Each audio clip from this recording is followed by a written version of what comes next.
Hi everyone, my name is Tori, this is Nova Life, and welcome back to my channel.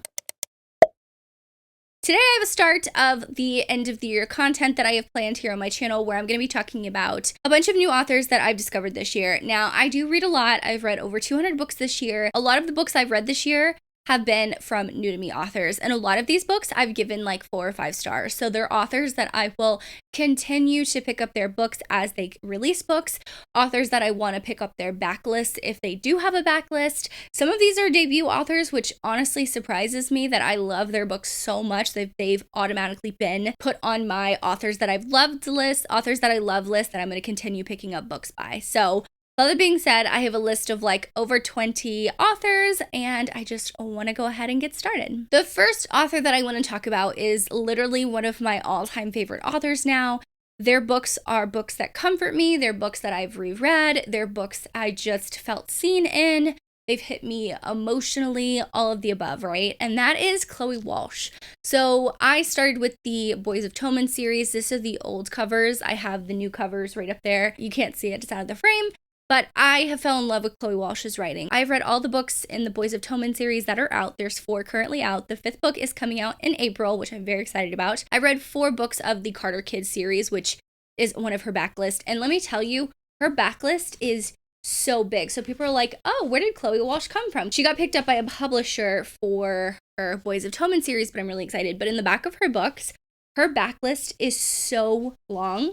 She has 6 other series, and she has a whole reading order. So she is an author that I have been slowly picking up her books this year. Like I said, I've made my way through 4 out of the 6 books in the Carter Kids series, which I'm loving that series.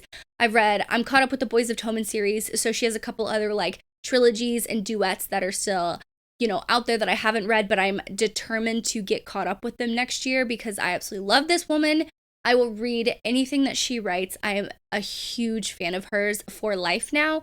So I love her writing. I love everything about her. She's so sweet. I was able to do like a Zoom kind of author interview with her, with a bunch of other people this year, which was so special. And she is just like such a down-to-earth person. So I could just like sing all the praises for her.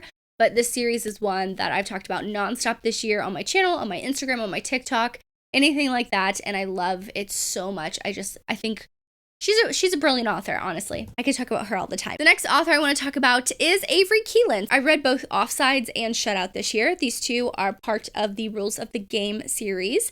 So Offsides I read in February, I think, and Shutout just released towards the end of the year, and I've read both of them, and I really love them. This is a series that I will be continuing. I have talked about Offsides quite a bit, and I thought, oh, they can't get any better. Her books can't get any better. Offsides was a 5-star read. And then I read Shutout, and I absolutely loved it. So I love the men covers. That's what I've been collecting. She does have another series, or maybe she has 2 other series that I have not read, but her books are available on Hoopla, so I know that I can pick them up at any time. I think Offside and Shutout are both getting audiobooks, and I know she just released the illustrated covers of these books, which I probably will be buying myself soon, because I love those as well. There's not many illustrated covers that I really, really love, but I love both of the ones that she's come out with, so I'll have these covers and the illustrated covers. But I think that she writes hockey romance really, really well with emotion and all of that stuff. Offsides is more of like a friends to lovers. She becomes friends with her brother's rival team, one of the guys from her brother's rival team. And then in Shutout, it is a one-night stand, brother's best friend, roommate, forced proximity romance, and they play college hockey. So love this series. I'm a fan of Avery Kcalendar. I've yet to meet her, but I do really want to meet her sometime soon because she just seems like the sweetest person online. The next one is one that a lot of people have picked up and read this year, and that is Liz Tomforde. I only have this copy, the physical copy of The Right Move, because this is my second favorite in the series. It was my favorite until I read Caught Up by Liz Tomforde, but Liz Tomforde is a sports romance author. I think this is the only series that she has, which is the Windy City series, and I'm actually surprised because this series got picked up. Now, I will say that each book has a different sport that's highlighted. It's professional. So in the first book, Mile High, it's hockey. Right Move, it's basketball player. And then Caught Up, it's a single dad and he's a baseball player. And while I love The Right Move and Ryan Shea is absolutely amazing, Caught Up is my favorite in the series just because it just brought a lot of emotions out of me and I cried. Yeah, I would suggest to pick up Liz Tomforde. I do know she is releasing with a publisher next year, which is really exciting for her. So yeah, you can definitely go pick up. I think these covers are still available, but she's another author that I have put on my radar that I want to read anything that she comes out with. The next author is one that I swore I read last year, at the end of last year, but I guess I read her this year. Maybe I read one book at the end of last year, and that is C.E. Ricky. I have a whole stack dedicated to C.E. Ricky. I have a bunch of special editions. It's behind this pink cover right here, and they're just stacked on top of other books that I did not want to pull down. But I have read a couple of her books this year. I read Iced Out, which I really love. That is an hockey romance. It's a rivals romance, but they're teammates. Like, they just don't like each other, and they're now hockey teammates. They have to kind of like work together and work out their frustrations in a way. I have read Follow the River, which is the first book in a duet that I have yet to finish, but it is a very emotional series. That book talks about a lot of, someone coming out, being openly gay or bisexual, and it was a lot to read, but I really, really loved the way that she wrote that. And then I read Don't You Dare, which is a little bit more on the spicy side. So I always say this with C. Ricky, you can get some of her emotional books that doesn't always have like a lot of spice, which I'm totally fine with, or you can have one of her books that is just really spicy and you do get a little bit of emotion, but it's not as much as like, some of her other books. So I have like 2 different categories that I put her in. So I do want to get caught up on her backlist. I think I have like 3 or 4 books left. I do know that the second book to Iced Out just recently came out. It's called Caught Up, I think. Is it called Caught Up? I don't know if that's right, but it's a green cover or something like that, and I have yet to read that. That did come out this year too, but she's another author that I am very interested in, and I'm very invested in what they write. Now, the next author I'm going to talk about is one that's probably going to be in a lot of people's new authors that they've discovered this year, and that is Chrissa Broadbent. Chrissa Broadbent has taken the fantasy world by storm. There are so many people that I know, that I'm friends with, that I follow online, follow on Instagram, anything like that have read her books and completely became obsessed with them. So I read The Serpent and the Wings of Night. I think it was like the first or second book that I read, and it was the first or second 5-star read. I had 2 5-star reads back to back. One was this, one was a contemporary romance, and I was solely invested in Oria's story. She is the star of the show in this duet, and I love it so much, and I cannot wait to see what she comes out with. So along with the Crowns of Nyaxia duet, so it's this book, and then the Ashes and the Star-Cursed King is the second book. There's a novella in between, which is 6 Scorched Roses, that I also read and I really loved. She does have the Daughter of No Worlds trilogy that I did read the first book. It's not my favorite, so I never continued. But I think at that moment I wasn't in a fantasy mood. And she also has another book called Slaying the Vampire Conqueror, which I've read and gave 5 stars. So I've read a lot of her books and rated them really highly, so I will continue reading her. But I am definitely in my fantasy romance era. I'm in my fantasy era, I should say. So in 2024, you're going to be seeing me read a lot of fantasy. That's just what I'm in the mood for. That's what I've been wanting to read. At the time I'm filming this, I currently am rereading Crescent City 1, which you've already seen that vlog previously before I released this video, and I've been loving that. So I have a stack of books next to me that's all fantasy or fantasy romance or anything like that. And I'm very excited to continue on with my fantasy journey, but Chrissa Broadbent definitely opened that up again for me this year, and I'm not mad at it. Another author that I've come to really, really love is Tiffany Patterson. So I read Trust Me by Tiffany Patterson because of work, and let me tell you, I fell in love with this book. I forgot that I was reading for work with this book, and I love it. So this is a billionaire romance, which is something that I absolutely love and I eat up. It's like a weakness to me. I love a billionaire romance. With this one, our female character has to infiltrate his company for reasons. I don't want to say why, but it's like a do this or else type of a thing. And so she does, and she starts feeling something for him. They have a little caretaking scene, and I thought that was really sweet. But then after the caretaking scene, everything goes to shit because he finds out that she's basically there to get intel on him and basically sell out his company's secrets. So, instead of turning her in and making her get in trouble, he's like, you know what? You're going to marry me. You're going to marry me, and you're going to be forced to be stuck with me for the rest of your life because you're not getting out of this marriage.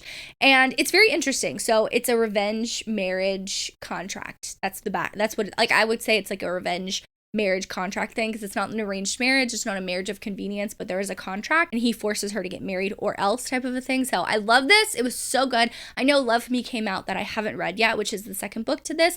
This doesn't end on a cliffhanger. It's just another couple in this world. So I'm excited to pick that up. That came out towards the end of the year that I haven't read, but this one was one that I love. I'm a fan of Tiffany Patterson. I did read a novella of hers last winter, I think. There was really good disability representation. Our main male character is actually a wheelchair user. So I know Tiffany Patterson can write a wide variety of things, and I love that. So she's also an author that I've come to love this year, and I will be reading more of them. Next 5 authors I have to talk about are all hockey romance authors. So I think a lot of us this year were really in our hockey romance era, because not only the 5 that I'm going to talk about C.E. Ricky and Avery Keelan both write hockey romances.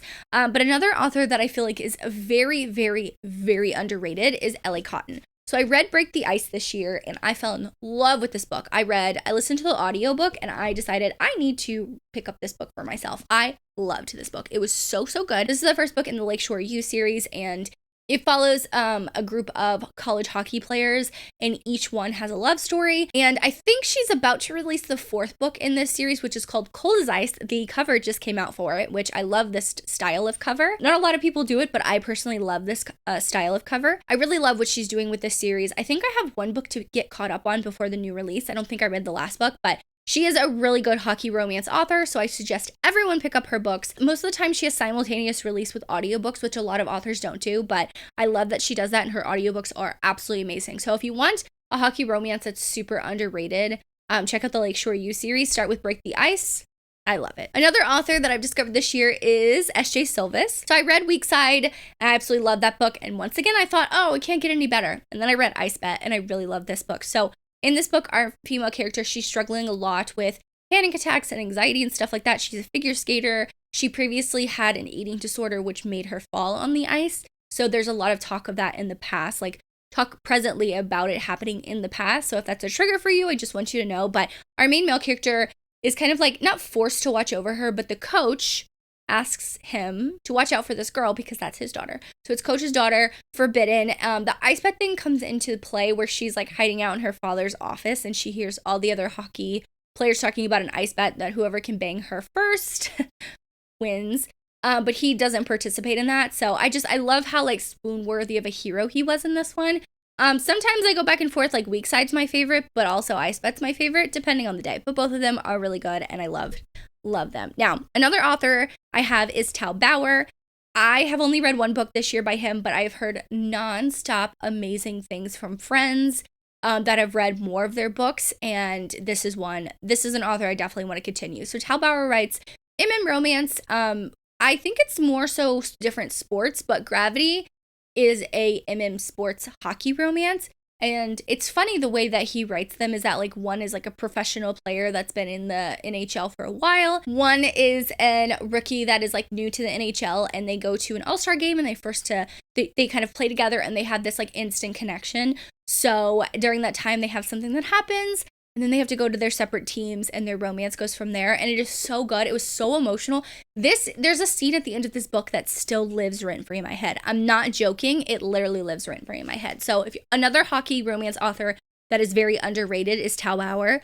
Definitely check their books out. They're amazing. Absolutely amazing. Another book that I read this year was G.N. Wright. They wrote The Puck Secret. So this is an enemies to lovers, very much kind of like borderline hate to love romance, but it's also kind of like an epistolary texting. I don't know if that would be considered an epistolary, but they text back and forth. She accidentally texts the wrong number and it happens to be him. And they kind of have these really emotional conversations because she opens up the conversation with something very emotional. But in real life, they absolutely hate each other because her dad had an affair with his mom and got her fired because he's like the governor or the mayor of the town. And now like his mom is like an outcast and can't really get a job anywhere. So he obviously has a lot of hatred for her family, even though she really didn't have anything to do with it. So it was so good. I'm definitely invested in the next books in this series. I'm pretty sure this is a debut author. I think this book was her debut book, and I was blown away by it. Another one that's probably going to be one of my favorite hockey romances of the year, like on my top books of the year, is Unsteady by Peyton Corinne. So this, I know for sure, is Peyton Corinne's debut book because I read the author's note and I was honestly blown away with the way that she was like, yeah, I just wanted to write this book and I wanted to put it out there, and I was nervous, but I'm so glad I did. And I went so far to message her to tell her that this book was amazing because the mental health representation in this book is absolutely amazing. And I've said this in if you like this, read this video, that if you love Binding and Keeping 13, really any of the Boys of Toman series, you're going to love Unsteady. And I will not stop talking about this book. Like, it's going to continue into 2024, okay? But Unsteady basically opens up with this heartbreaking prologue of our main male character. He's getting hit on the ice. He takes a fall and he can't breathe. He loses his vision. He suffers from a really bad concussion. So now 6 months later, he's trying to get back on the ice and he continuously has panic attacks.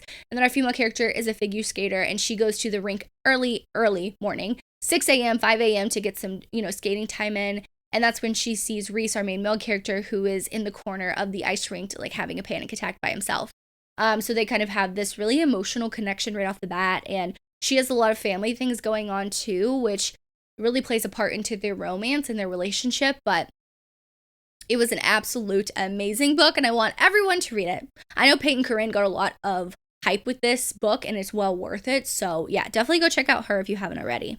Another fantasy romance author that I found this year was Amani Iru. She wrote Heavenly Bodies. I have yet to read Fallen Stars just because it's an 800-page book, but I do want to get to it sometime soon. But Heavenly Bodies really takes fantasy romance in a very unique way where it adds a lot of like mythology to it and just a different way of, approaching a fantasy romance. I don't know if this is her debut book. It could be, I don't know, but I just thought this was really unique at the time when I read it, that the fantasy romance really stuck out to me. But the romance in this book really stuck out to me. It's one of those things where they're soulmates and they're like connected through time and space and eons and decades and like past lives and stuff like that, which you really don't see in I haven't really read in fantasy romance in a while, so I would highly suggest if you're a fantasy romance lover to check out Amani Iru. I think the first book is available to read in KU, but I physically have the second book and I'm very excited to get to it, hopefully soon. If not before the end of the year, definitely in 2024. The next author is a really fun author to me that I recently discovered towards the end of the year, and that's Cleo Evans. Okay, so I'm someone who I am not on board with monster romances, okay? I am not that person. I've tried multiple different ones, and they're okay. Like, the writing was good, but it's just not my favorite thing to read, okay? But Cleo Evans, the way that she writes, like shifters and monster romances, just gets me. I've read 2 books this year, and both of them have been absolutely amazing. So one is called Killers and Monsters, I think. I think it's called Killers and Monsters, and it is a MFM. It's a polyamorous romance with the dragon shifter, our female character who is part of the mafia. Her family's part of the mafia, and her bodyguard. It's messy and it is so good and it is so just like, I gobbled it up. This is when my thing with dragons, I was like, yes, it's been solidified that I have a thing with dragons and shifters and I want to read more. But I also read her female one after I read Killers and Monsters, and that one is a Medusa and Perseus retelling, which is very interesting. She kind of took her own spin on it, and both of those I really love. So I'm invested in the series. I think I have book 1 to read and maybe 3. Maybe 3 was out. I think I have 1 or 2 books left in the series to read, but I'm very excited that I picked up this author because I really enjoyed them. The next one I have to talk about is Julie Soto, and that is the author of Forget Me Not. So I loved this book. I'm actually surprised because a lot of authors that I have on this list are not traditionally published. I was wary to go into this book, honestly, because I always don't love traditionally published books, but this is a 5-star read for me.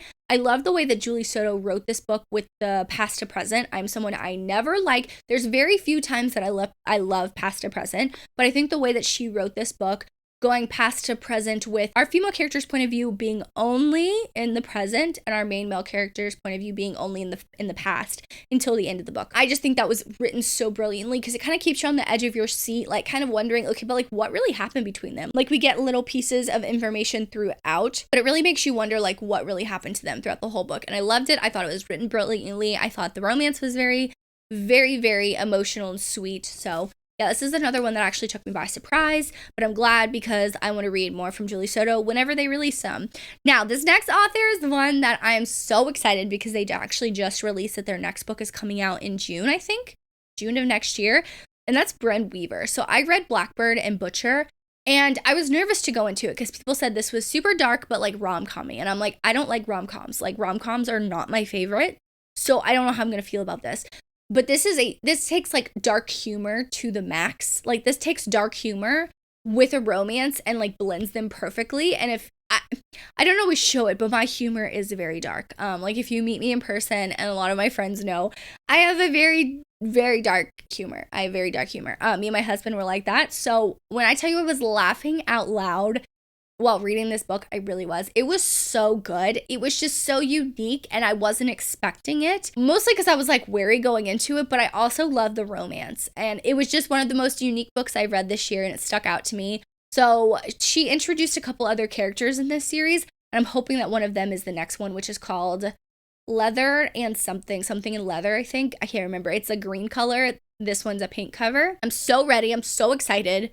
I'm in love with whatever they did, and I want to go read their backlist because I do know she has a couple others on her backlist that I'm interested in. The next one is S.J. Tilly. So I read Dom by S.J. Tilly, like I think the week before I went to Vegas. for the 11 Vegas book signing, and I picked this up there. Since then, I've read Nero, and that book is like stalker, but like it's very much a stalker, but it's like interesting. I'm like, why do I like this? So I have to read King, and then the next book, the fourth book in this series, Hans, is coming out the end of December that I want to hopefully read both of those. But she also has a little novella, like a holiday novella that's called Second Bite that I want to read too. So she's just another author that it's been a while since I've found a dark mafia kind of romance author that I've really enjoyed their books. It's been like a year or two since I found one, so I'm excited that I found one. She's the only dark romance author on this list, so she's going on my new authors I've discovered list, and I'm going to continue reading everything that they put out because I really like the way that they do dark mafia romance. The next author is Ashley Munos, and this is only because of her book Where We Started. So she does have a backlist. She is not a brand new debut author, but she is definitely a new author to me. So the only reason why I loved her book so much is because I love the Fallen Men series by Gianna Darling. It's an MC Club romance, and it's one of my favorite series of all time. And to find a motorcycle club series that does it in a way where it's not like overly dark, or it still has a lot of emotion and romance in it, it's very hard to find.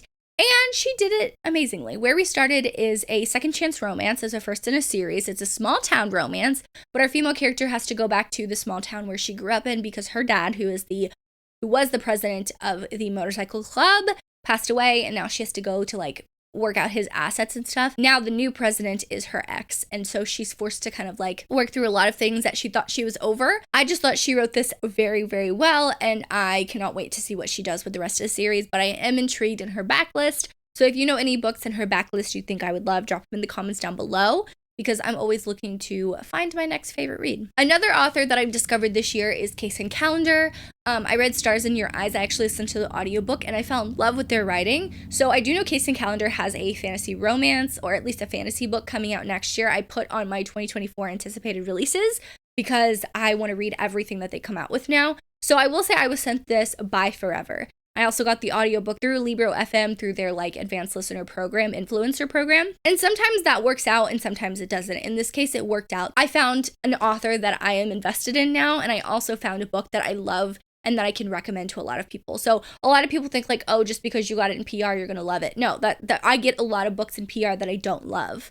But this one is one that I got that I absolutely loved, and I'm invested in the author. And I love the emotions that they wrote this book with. Also the audiobook was produced brilliantly. It was produced so differently, like with newspaper articles. It had like a full cast. So if you want to read this book, I highly suggest the audiobook.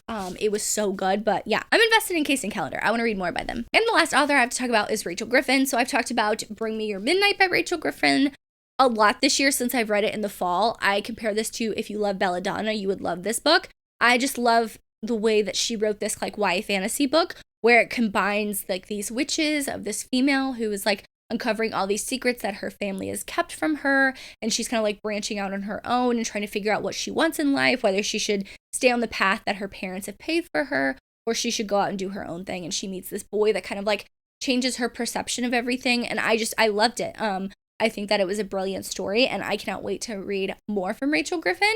But yeah, this is another author that I discovered recently that I'm like, yes, I want to read more from them. But those are all the authors that I've discovered this year that I've absolutely fell in love with their writing, their storytelling, all of the above.